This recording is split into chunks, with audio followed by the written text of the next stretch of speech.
Hello friends, எல்லோருக்கும் வணக்கம். எல்லோரும் எப்படி இருக்கீங்க? வாங்க இன்றைக்கி என்ன வீடியோ பார்க்க போகிறோம்? சூப்பரான ஒரு லஞ்சு காம்போ தாங்க பார்க்க போகிறோம். Mushroom biryani, meet maker 65, super வத்த குழம்பு, ஒரு பாயாசம். இந்த லஞ்சு காம்போ ஒரு 1 ஹவரில் செஞ்சு முடிச்சிடலாங்க நம்ம. வாங்க வீடியோக்குள்ளே போகலாம். மதியத்தில் லஞ்சு சமைக்கிறதே ஒரு 12 மணி தாங்க சமைப்பேன். ஏன்னா 3 மணிக்கு தான் எல்லோரும் சாப்பிடுவாங்க. ஆனால் 12 மணிக்கு செஞ்சது கரெக்டாக இருக்கும். இப்போ சூடும் தாங்கும். அதுக்கு முன்னாடி எங்கே வந்திருக்கேன்னா, என்னோடய அத்தை வந்து ராமேஸ்வரம் கோயில் ட்ரிப் போகிறாங்க 2 டேஸு. அவங்கள சென்ட் ஆஃப் பண்ணுறது தான் ட்ரெயின் எடுத்து வந்திருக்கேங்க. 2 டேஸ் ட்ரிப்பு. அதனால் ரயில்வே ஸ்டேஷனில் வெயிட் பண்ணிகிட்ருக்கோம் ட்ரெயினுக்காக. இந்த மாதிரி எல்லாம் ஒட்டுக்காக போகும்போது செம்ம ஜாலியாக இருக்கும் ரொம்ப. என்னோடய அத்தைக்கு இந்த ஹோட்டல் ஃபுட்டெல்லாம் செட் ஆகாது. அதனால் கொஞ்சமாக காரப்பொரி, சப்பாத்தி, தக்காளி தொக்கு நைட்டுக்கு சாப்பிட்றதுக்கு நல்லாயிருக்கும்.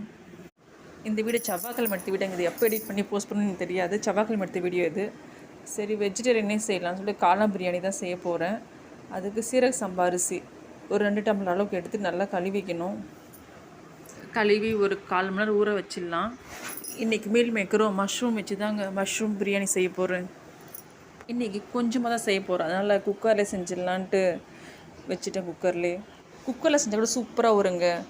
சீரக சம்பா அரிசிக்கு ஒரு விசில் வச்சா போதும், சூப்பராக நல்லா உதிரி உதிரியாக ஒரு சாதம். ஃபஸ்ட்டு என்ன பண்ணியிருக்கேன்னா, மீல் மேக்கர் நல்லா சுடுதண்ணியில் போட்டு ஒரு கொதி விட்டு ஆஃப் பண்ணி வச்சுருக்கேன். காலை நல்லா சுத்தம் பண்ணி தண்ணியில் போட்டு விட்டுட்டேன்.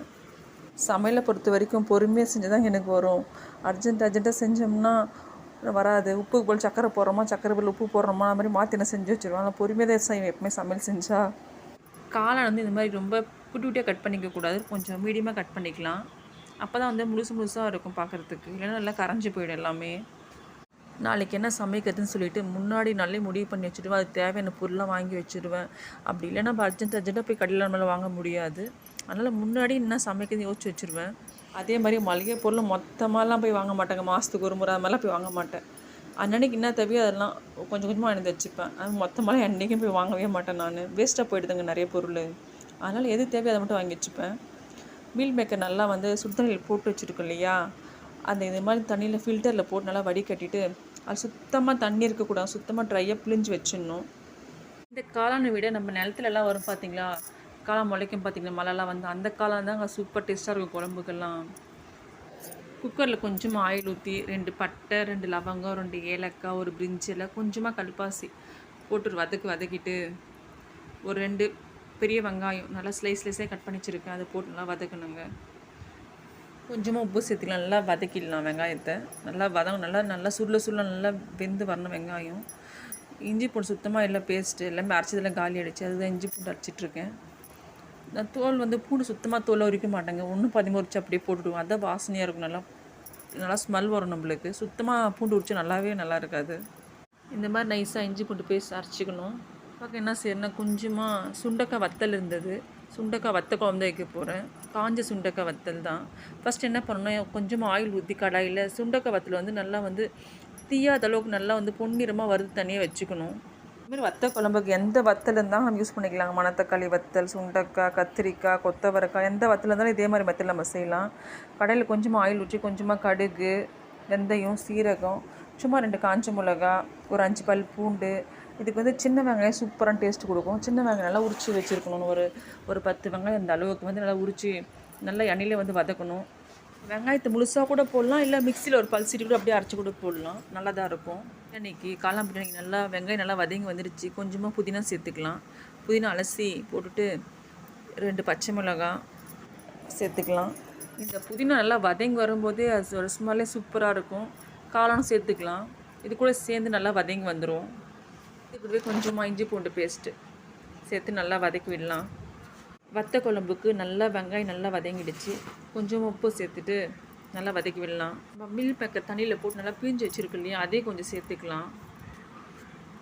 போடும்போது நல்லா பிழிஞ்சிட்டு தண்ணி இல்லாமல் தாங்க போடணும். அப்படியே போட்டோம்னா தண்ணி ஃபுல்லாக இழுத்துட்டு நம்ம வைக்கிற தண்ணியெல்லாம் அதை அப்சர்வ் பண்ணிக்கும். அப்புறம் அரிசிக்கு தண்ணி பற்றாமல் போயிடும். 2 தக்காளி சேர்த்துக்கலாம். கொஞ்சமாக வெறும் மிளகாய் தூள் ஒரு வதக்கி விட்டுட்டு சிம்மில் வச்சிடலாம். ஒரு 10 நிமிஷம் நல்லா வதங்கி வரட்டும். எல்லாமே நல்லா வதங்கி வந்தால் தாங்க அதோட மனமும் சுவையும் சூப்பராக இருக்கும். நம்ம வதக்காமல் போட்டால் நல்லாவே இருக்காது. வத்த குழம்பு கொஞ்சமாக தனியாத்தூள், குழம்பு மிளகாய் தூள் இருக்குல்ல, வீட்டில் அரைக்கிறோம் இல்லையா, குழம்பு மிளகாய் தூள் கொஞ்சமாக, வெறும் மிளகாய் தூள் கொஞ்சமாக சேர்த்துக்கலாம். நல்லா வதக்கிடலாம். நல்லா வதங்கி வரணும் இதுவும். இந்த வத்த குழம்புக்கு வந்து தக்காளி நல்லா அரைச்சி பேஸ்ட்டாக வந்து அரைச்சி போடும்போது நல்லா வெந்து சுருள வெந்து வந்துடும் உங்களுக்கு. நல்லா கிரேவி பக்குவத்தில் வந்துடும் உங்களுக்கு. சிம்மில் வச்சுட்டு விட்டா எண்ணெய் பிரிஞ்சு வரணுங்க. பிரியாணி மசாலா நல்லா வதங்கி வந்துருச்சு. கூட தயிர் பச்சடி ரெடி பண்ணிக்கலாம். தயிர் பச்சடி கொஞ்சமாக வெங்காயம், கொஞ்சமாக சால்ட்டு, கொஞ்சம் சுகர் சேர்த்துக்கலாம். தயிர் நல்லா கெட்டி எடுத்து அப்படியே மிக்ஸ் பண்ணி வச்சுட்டா சூப்பராக தயிர் பச்சடி ரெடி ஆகிடுச்சு. அப்படியே நம்ம பிரியாணி தாளிச்சிட்டு எல்லா வேலையும் டக்கு டக்குன்னு செஞ்சிடலாம். கேரட் இருந்தால் போட்டுக்கலாம், கொத்தமல்லி இருந்தால் கொஞ்சமாக சேர்த்துக்கலாம், பச்சை மிளகாவும் சேர்த்துக்கலாம். அதே எதுவும் நான் சேர்க்கல, வெறும் ஆனியன் தயிர் மட்டும் தாங்க சேர்த்துக்கிறேன். எதுவும் சேர்க்கல. தயிர் பச்சடி ரெடி ஆகிடுச்சு. இந்த பக்கம் வத்த குழம்புக்கு எண்ணெய் பிரிஞ்சு நல்லா வந்துடுச்சு. கொஞ்சமாக தண்ணி ஊற்றி ஒரு கொதி விட்டுட்டு புளி இருக்கு இல்லையா, புளி ஒரு லெமன் சைஸ் எடுத்து நல்லா வந்து புளி வந்து திக்காக கரைச்சி வச்சுக்கணுங்க. காளான் பிரியாணிக்கு மசாலா நல்லா வதங்கி வந்துடுச்சு. இந்த பக்கம் வத்த குழம்பு நல்லா வதங்கி வந்துட்டுருக்கு. இன்றைக்கி வந்து அரிசி போடுறதுக்கு முன்னாடி வந்து உப்பு, காரம், புளிப்பு எல்லாமே வந்து ஒரு கல் வந்து அதிகமாக இருக்கணும், கொஞ்சம் தூக்கலாக இருக்கணும். அப்போ தான் வந்து அரிசி போடும்போது எல்லாமே நம்மளுக்கு லெவல் ஆகிடும்.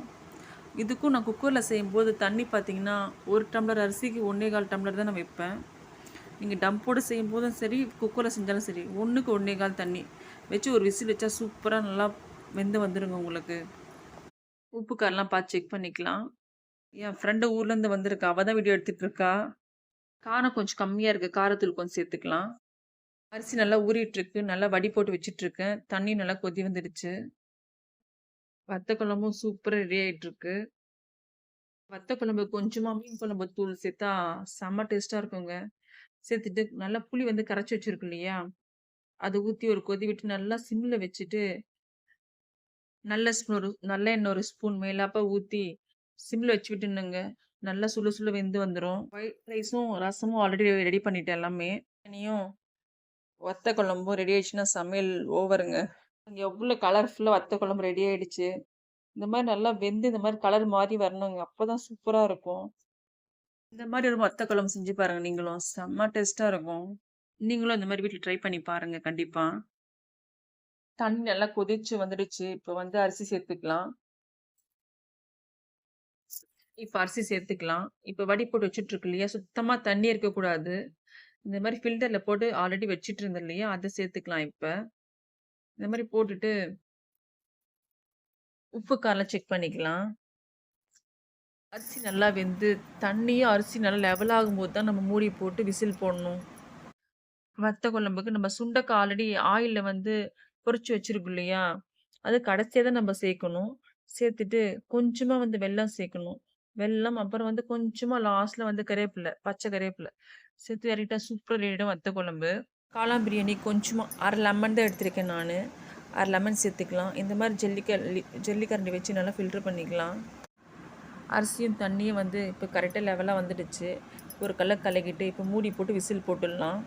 ஒரே விசில் தாங்க.